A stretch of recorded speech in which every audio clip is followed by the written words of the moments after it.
Good morning दोस्तों। Article 227 power of superintendence over all courts by the high court. तो क्या बोला गया है इस आर्टिकल में, हम एक बार पहले थ्योरी पार्ट देख लेंगे, उसके बाद इसमें जो की पॉइंट है उनकी बात कर लेंगे। तो सबसे पहले है every high court shall have superintendence over all courts tribunals throughout the territories in relation to which it exercise jurisdiction. In simple language ये आर्टिकल किससे डील कर रहा है? ये डील कर रहा है कि भाई हाई कोर्ट के नीचे भी तो कोर्ट होते हैं, डिस्ट्रिक्ट कोर्ट होता है, ट्रिब्यूनल्स होते हैं, ठीक है, लोअर कोर्ट होते हैं। तो वो सब किसके अंडर में काम करेंगे? हाई कोर्ट के अंडर में काम करेंगे।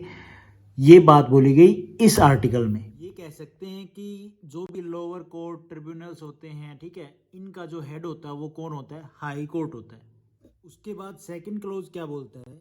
Without prejudice to the generality of the foregoing provision the high court में। ऊपर वाली बात के साथ साथ इसमें और भी चीजें दी गई हैं। क्या है वो? सबसे पहले call for return from the such court, make and issue general rules and prescribe form for regulating the practice and proceedings of such courts. Point is prescribes form in which books or entries and accounts shall be kept by the officers of any such courts। इन तीनों points का ये मतलब निकाल सकते हैं हम, या ऐसे बोल सकते हैं कि जो भी रूल बनेंगे यहाँ पे ट्रिब्यूनल्स में, या फिर जो भी पेपर वर्क होता है, ठीक है, फॉर्म होते हैं, मैं आगे आपको और भी पॉइंट बताऊंगा 2-3, ठीक है, ये सारे किसके अंडर में होते हैं? हाई कोर्ट के अंदर। उन हाई कोर्ट के जो रूल हैं उसके अंडर में होते हैं, ठीक है।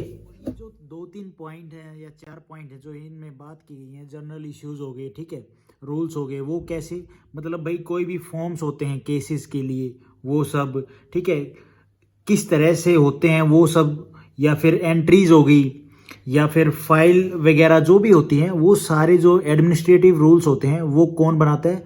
हाई कोर्ट बनाता है इन सब के लिए। ये है मोटी मोटी सी बात इसकी। उसके बाद है third close, The High Court may also settle tables of fees to be allowed to the tariff and all clerks and officers of such courts and to attorneys, advocates and pleaders practicing therein।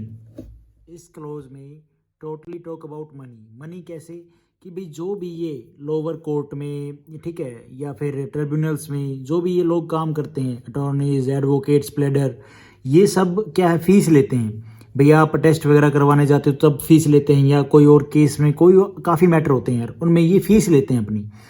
तो वो सब जो uniformly हो वो कौन decide करता है? Rules कौन बनाता है? हाई कोर्ट, ठीक है। उसके बाद एक कंडीशन है, provided that any rules made, forms prescribed और table settled under clause 2 and clause 3 shall not be inconsistent with the provisions of any law for the time being in force and shall require the previous approval of the governor।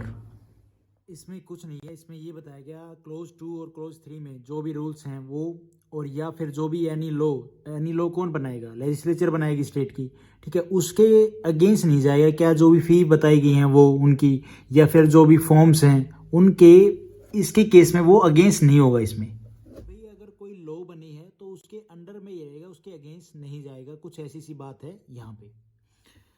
उसके बाद है fourth clause, nothing in this article shall be deemed to confer on the high court powers of superintendence over any court or tribunal constituted by or under any law relating to the armed forces। Close is nothing, इसमें बात हो रही है armed forces, army के बारे में। जो army के कोर्ट्स होते हैं, ट्रिब्यूनल्स होते हैं, तो वो तो हाई कोर्ट के अंडर में नहीं आएंगे ना, उनका अपना अलग से चलता है और ये अलग से है। तो यही बात बोल रहा है कि भाई जो आर्मड फोर्सेज के जो भी ट्रिब्यूनल्स हैं, जो भी कोर्ट होते हैं, वो हाई कोर्ट के अंडर में नहीं आएंगे, इनका अलग है। ये सिविल मैटर, मतलब सिविल में कह लो, वो आर्मी में अलग है उनका, ठीक है, अलग अलग कर दिया है, ये बात बोल दी है यहाँ पे। तो यही था article 227। Thank you for watching this video.